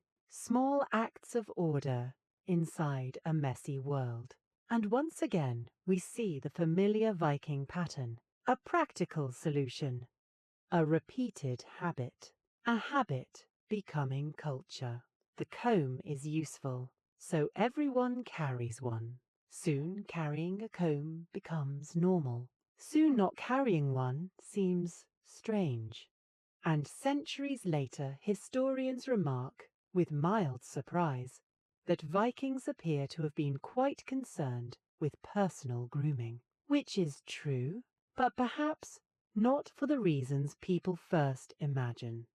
Because when we look closely at daily life, we keep discovering the same quiet truth. Many traditions begin not with beauty, but with irritation.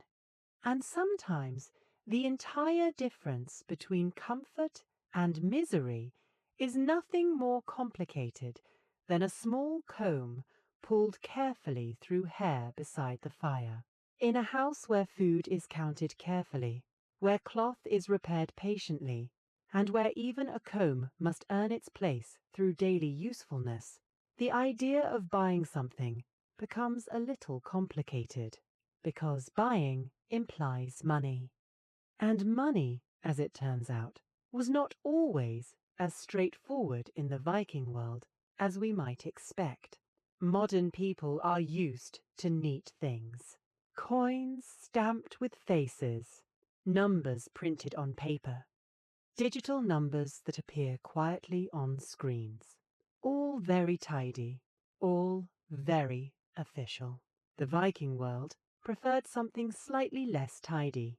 Silver, not coins necessarily, just silver. Pieces of it, chunks, fragments, sometimes whole objects, sometimes objects that had clearly lived another life before being chopped into smaller and more convenient portions. Historians call it hack silver, which sounds almost elegant, but in practice it often looked like exactly what the name suggests: silver that had been hacked, cut, broken, divided, prepared for trade, not by royal minting, but by the very practical logic that silver is silver, no matter what shape it happens to be in. Imagine standing in a market street in a Viking town. The ground beneath your feet is muddy. A dog wanders past with the relaxed authority of someone who has lived here longer than you have. Somewhere nearby fish are being cleaned. Someone is shouting prices. Someone else is arguing about those prices. And you approach a trader who has something you want.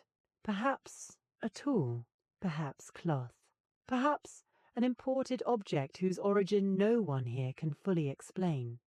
You reach for money, but money does not arrive in neat circles. Instead, you produce a small piece of silver, or two, or several, some of them cut from a bracelet, some from an ingot, some from coins that have been clipped into pieces. Because in this system, the value lies not in the shape of the metal, but in its weight, which means that trade begins with weighing. The trader brings out a small scale, carefully balanced, small weights placed on one side, silver pieces on the other, and both parties lean forward with the serious attention of people who understand that small differences matter. Because when value is measured by weight, trust becomes an important ingredient. Too much trust, and someone loses silver. Too little trust, and nothing gets traded. So markets become places where suspicion and cooperation walk side by side. The trader studies the metal, the buyer studies the scale. Someone bites the silver lightly, testing softness. Someone insists the piece is pure. Someone else squints at it with theatrical doubt. Because silver, like all useful materials, invites creativity. Coins from distant lands might arrive bearing foreign rulers' faces, but once clipped into pieces, those faces matter less than the metal itself. A coin becomes bullion. Bullion becomes fragments. Fragments become currency. It is a wonderfully flexible system. Messy, but flexible. And flexibility was useful in a world where coins from many different regions might appear in the same market. Arabic coins, European coins, local metal, foreign silver. Instead of trying to understand every coinage system in existence, Viking traders did something wonderfully practical. They ignored the coins and weighed the silver. A system that may have begun as a temporary workaround for a complicated trade network slowly became a cultural habit. If silver is valuable, then any silver will do. Bracelets, ingots, coins, fragments, everything melts down to the same logic.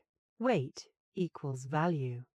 And because silver circulated widely through Viking trade routes, it appeared in many unexpected places. Hidden hoards buried in the ground, treasure deposits forgotten over time, caches of metal that archaeologists now uncover centuries later.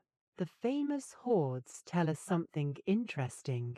People stored wealth physically. Silver was not just money for trade, it was security. A bracelet could be worn proudly, but in difficult times it could also be cut, converted, turned back into fragments, turned into payment. Jewelry and currency were often the same object wearing different roles, which gives Viking wealth a certain portable quality. Your savings might hang from your arm, or rest in a small pouch, or lie buried somewhere only you remembered, until, perhaps, you forgot. Which explains why archaeologists continue to find silver hidden beneath old fields. Some Viking long ago buried wealth with the intention of returning, and never did. History is full of unfinished errands, but silver did more than buy tools or cloth. It connected the Viking world to much larger economic systems.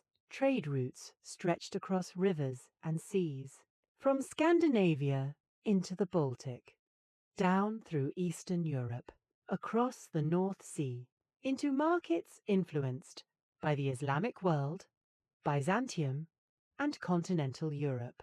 Goods moved constantly: furs, amber, slaves, metal, cloth, glass beads, weapons, and silver moved with them, which meant that a person living in a smoky house beside a northern fjord might one day hold a coin minted thousands of miles away, a coin that had crossed deserts, rivers, mountains, and seas before arriving in a muddy Viking market, only to be cut into pieces and weighed like any other metal. It is a strangely humbling thought. Great empires stamp their authority onto coins, and somewhere far away a Viking merchant calmly cuts that authority into fragments. Because weight matters more than faces, markets themselves became lively places, louder than farms, more crowded, more unpredictable, voices rising in multiple languages. Merchants advertising goods, children weaving through crowds, animals wandering with complete disregard for trade negotiations. Somewhere, a comb maker sells tools. Somewhere, a metal worker sharpens blades. Somewhere, someone argues passionately about the exact weight of a piece of silver that appears, to any casual observer, entirely identical to the last one.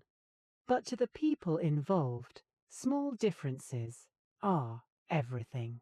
A slightly heavier piece, a slightly purer metal, a slightly better bargain. Trade lives in these details. And over time, these markets transform towns. Temporary stalls become permanent workshops. Workshops attract more craftsmen. More craftsmen attract more traders. More traders attract more ships. And suddenly, a place that once held only seasonal activity becomes a permanent economic hub. Again, we see the same pattern. Temporary solution, repeated use, gradual permanence. The Viking world seems full of these quiet transformations. A burned post becomes building tradition. A pot over a fire becomes culinary culture. A comb becomes personal identity. Fragments of silver become an economic system. No one planned these things carefully. They simply worked. And once something works often enough, people stop questioning it, which may be the most powerful force in history. Not genius, not brilliance, just repetition. The comfortable authority of habits that survive another season. And perhaps that is the real story of Viking daily life. Not raids, not battles, but systems. Small practical systems. homes that held against the wind, food that lasted through winter, clothing that resisted cold, combs that fought lice, assemblies that slowed feuds, silver that moved through markets, each one imperfect, each one improvised, each one repeated until it became the ordinary structure of life. And life, once structured, continued day after day, season after season, quietly building the world that the famous stories would later decorate. There is a particular kind of silence that settles over a house late at night. The fire has lowered itself into a bed of glowing coals. The smoke drifts more slowly now. Outside, the wind has either grown tired or decided to move somewhere else for a while. And the house, which during the day was full of movement and sound and practical problems, becomes quieter. Not empty, never empty, but quieter. It is in these quieter moments that another part of daily life begins to appear, the part that cannot be stored in barrels, cannot be spun into cloth, cannot be weighed on scales. Belief. Not belief in the dramatic sense that later storytellers prefer, not thunderous gods standing dramatically on mountaintops, but the quieter kind, the beliefs that sit in the background of ordinary life. The sort of beliefs that exist not because someone announced them loudly, but because everyone grew up hearing them, because someone's grandmother mentioned them, because someone's father muttered something about them on a dark night. Because strange things sometimes happen, and human beings prefer explanations. The Viking world carried many such quiet explanations. The gods were present, certainly. Names like Odin, Thor, Freya, powerful figures in the stories. But in daily life, religion often appeared in smaller ways.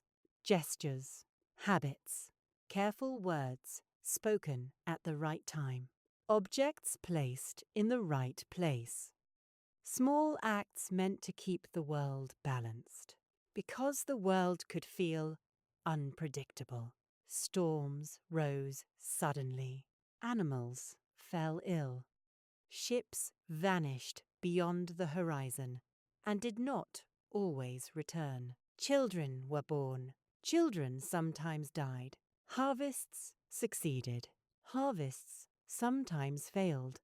And when life contains that much uncertainty, belief becomes less about philosophy and more about reassurance. A person might carry a small charm, perhaps a symbol connected with Thor, a hammer shape worn as a pendant, not because the wearer expected lightning to strike enemies dramatically, but because symbols have a comforting weight.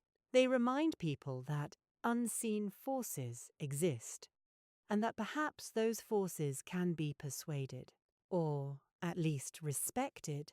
Households also held rituals that probably seemed entirely ordinary to the people performing them. Offerings made, words spoken, moments of gratitude, moments of caution, moments where people quietly acknowledged that life depended on more than their own effort.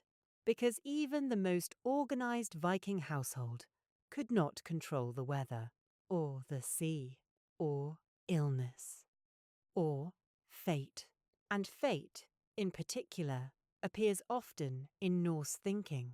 The sense that certain things are woven into existence long before people encounter them, which may explain why daily life carried such a strange mixture of practicality and acceptance.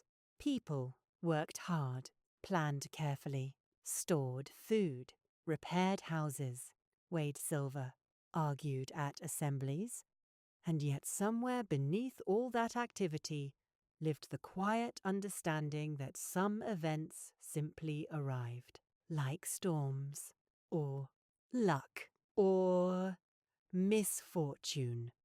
And when those events arrived, belief helped people face them. There were also individuals within Viking society who seemed to occupy a more mysterious role. Seers, women often referred to in later sources as völer, figures associated with prophecy, ritual, and communication with unseen forces. They appear in both archaeological evidence and written accounts. Women carrying staffs, dressed in distinctive clothing, sometimes traveling between communities, sometimes invited to households to perform rituals or speak of things not yet visible. Whether people fully believed such visions is difficult to say, but the fact that these figures existed suggests that communities valued the possibility of insight, of someone who could interpret the strange patterns of life, even if that interpretation was uncertain, perhaps especially if it was uncertain, because uncertainty is fertile ground for belief. A person facing a difficult winter might welcome any sign that the coming months would be manageable. A traveller preparing to leave might want reassurance. A household worried about sickness might seek advice. And the seer would speak, sometimes cryptically, sometimes poetically, sometimes in ways that could be interpreted many different ways later, which, incidentally, is an excellent strategy for prophecy. But belief was not limited to rituals or special figures. It lived in stories. Stories told around fires. Stories about gods. About giants. About heroes.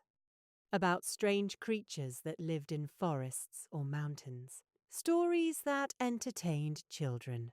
Stories that reminded adults of the fragile line between order and chaos.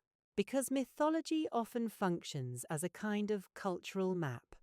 Not a map of geography, but a map of meaning. A way to explain why storms exist. Why courage matters. Why loyalty matters. Why betrayal has consequences. Stories carry lessons, gently, wrapped in adventure. Passed from voice to voice, from generation to generation. And inside the smoky Viking longhouse, those stories must have travelled easily. The firelight flickering, the wind pushing softly against the walls. Someone speaking, children listening, adults listening as well, though perhaps pretending not to, because stories belong to everyone, even when they are told for the young. And over time, belief systems changed. Slowly, gradually, Christianity began to spread through Viking lands. New symbols appeared, crosses, new rituals, new laws, practices that once seemed ordinary became forbidden. Infant exposure, for example, was officially outlawed under Christian influence. Burial practices changed. Old traditions lingered beside new ones, and the transition was not immediate. People rarely abandon familiar beliefs overnight. The old gods remained in memory. The new faith introduced different ideas about life, death, and moral order. For a while, both worlds existed together. Thor's hammer, worn beside a cross. Old stories, told beside new prayers. A quiet negotiation between traditions, which feels very appropriate for the Viking world we have been exploring. Because negotiation seems to appear everywhere, in houses that negotiate with the wind, in food stores negotiating with winter, in clothing negotiating with cold, in markets negotiating with trust, in assemblies negotiating with violence, and now, belief negotiating with uncertainty. life rarely offered complete answers, only ways to continue.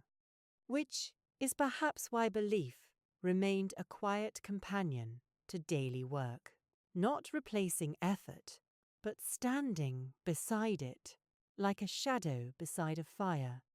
If you walked into the Viking house again, after everything we have quietly wandered through together, the markets, the fields, the assemblies, the ships, the small arguments over silver, the children learning how the world works, you would probably notice something familiar.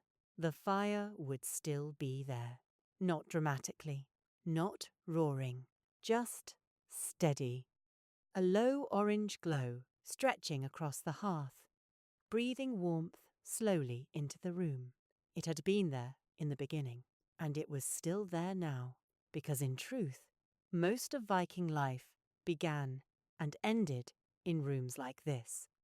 Not on ships, not in battles, but beside a fire that had to be kept alive. The fire was a patient companion. Someone rose early to stir it. Someone fed it through the day. Someone checked it before sleeping. Embers pushed together, wood placed carefully, ash moved aside. All small gestures, but gestures repeated thousands of times across thousands of houses. A quiet choreography of survival and the house itself. Though never perfectly dry, never perfectly warm, never perfectly peaceful, still held together. The same beams, darkened by smoke. The same benches worn smooth by years of use. The same tools hanging nearby. A pot, perhaps, resting over the fire again. Something simmering slowly. Food always returning to the center of life. Because hunger never disappears, even in a peaceful moment. Somewhere in the room, wool might still be waiting. A spindle resting beside someone's hand. Cloth half mended. Threads caught in low light. Work that paused briefly, but never truly ended. And perhaps a comb lying nearby as well, left casually beside a bowl, or tucked into a belt. Another small instrument of order, in a world that preferred disorder. The house held these objects the way memory holds stories, quietly, without explanation. Every item carried traces of someone. The knife, shaped by a careful hand, the bowl worn by years of meals, the brooch that had fastened a cloak through many winters, a tool repaired once, then again, then again. Nothing truly new, nothing truly finished, everything simply continuing, which was perhaps the real talent of Viking society. Continuation. Ships might leave the fjord, traders might travel rivers, warriors might seek glory, but the house remained, waiting. The fire remained, burning. The farm remained, demanding. Daily life, steady and uncelebrated, supporting everything else, because exploration requires food. Raiders require clothing. Traders require tools. And every famous moment in history rests quietly on thousands of ordinary days that looked very much like this one. A morning beginning with smoke in the air, someone stepping outside to judge the weather, animals stirring, wood being gathered, water being carried, the first meal prepared, children waking slowly, the day unfolding through tasks that no storyteller would normally bother to record. Yet these tasks were the real structure of life. Without them, the ships would never sail. Without them, the markets would never form. Without them, the assemblies would have no communities to represent. History loves the loud moments, battles, voyages, kings. But the Viking world, like every world before and after it, rested on quieter foundations, on people who rose every day to keep things functioning, people who repaired what broke, stored what could be stored, shared what had to be shared, argued when necessary, worked when required, and laughed occasionally, perhaps in that dry way that only appears when life has been difficult long enough to become familiar. The house gathered all of it, the arguments, the meals, the stories, the births, the deaths, the small victories over winter, the small disappointments of failed plans, the quiet pride of a repaired fence, the relief of a roof that held through a storm. These moments rarely appear in sagas, but they filled the centuries. And even when towns grew larger and ships travelled farther, the centre remained the same. A house of fire. A group of people sharing space and survival. The world beyond the walls could be enormous. Storms across the sea, markets in distant cities, empires rising somewhere far away. But inside the house, life moved in a rhythm older than empires. Fire, food, clothes, sleep, work, conversation, the slow turning of seasons. And somewhere, in the quiet hours of night, when the fire burned low and the house settled into silence, the entire Viking world rested for a moment. Not the legendary world of raids and conquest, but the real one. The one built from small routines, repeated patiently over generations. The one where most people lived, worked, ate, raised children, repaired roofs, and watched the fire carefully, making sure it would still be there in the morning. Because if the fire survived the night, the day could begin again. And in the Viking world, beginning again was often the most important success of all.